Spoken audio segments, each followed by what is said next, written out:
এখন 15 মিনিট পড়বো, 15 মিনিট দিয়ে তারপর করে শুরু দিলে 15 মিনিট পর এটা অ্যালার্ম বাজবে HTML আর CSS আর জাভাস্ক্রিপ্ট দিয়ে। কম্পিউটার নেই কোনো প্রশিক্ষণও, আছে শুধু মায়ের একটি সাধারণ স্মার্টফোন। সেই ফোনে ইউটিউব দেখে একের পর এক মোবাইল অ্যাপ তৈরি করছে শরীয়তপুরের 11 বছরের যমজ দুই ভাই। শরীয়তপুর সদর উপজেলার কাশাভোগ গ্রামের তানভীর ও তাফসির হাসান, বয়স মাত্র 11 বছর। প্রযুক্তির প্রতি আগ্রহ থেকেই ইউটিউব দেখে নিজেরাই শিখছে অ্যাপ তৈরি। ইতোমধ্যে দুই ভাই মিলে তৈরি করেছে 3টি ই-কমার্স অ্যাপ, একটি মেসেজিং অ্যাপ।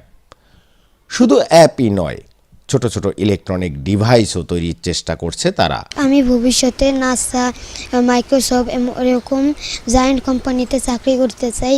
ভবিষ্যতে আমরা এই নাসা এরকম কোম্পানিতে চাকরি করে বাংলাদেশের মুখ উজ্জ্বল করতে চাই। আমাদের আর্থিক সমস্যার কারণে আমরা কম্পিউটার কিনতে পারি না, তাই মোবাইল দিয়ে সব করি। তবে স্বপ্ন যত বড়, বাস্তবতার বাধাটাও ততই কঠিন।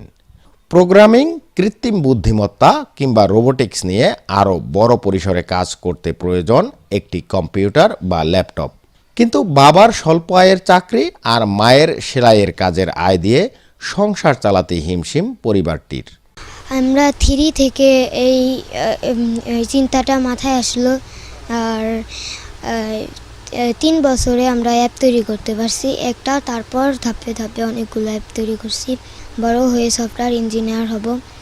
আবার স্বপ্ন আছে একটা রোবট বানাবো, সেটা AI চালিত হবে।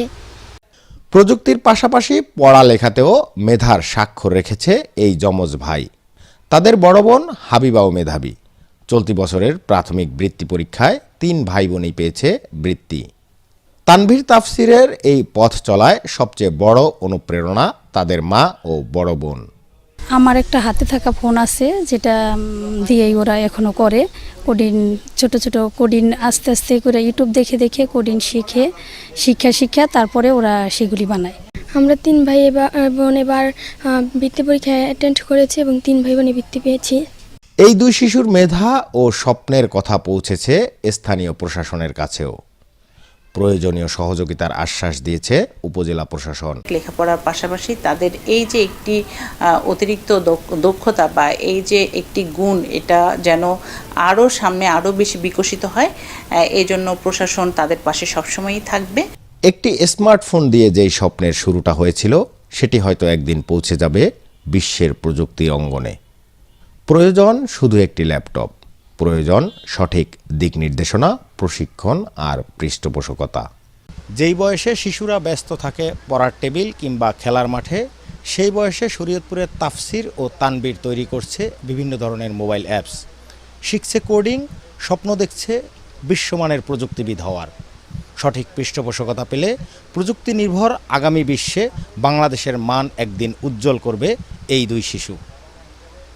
নুরুল আমিন রবিন, চ্যানেল 24, শরীয়তপুর।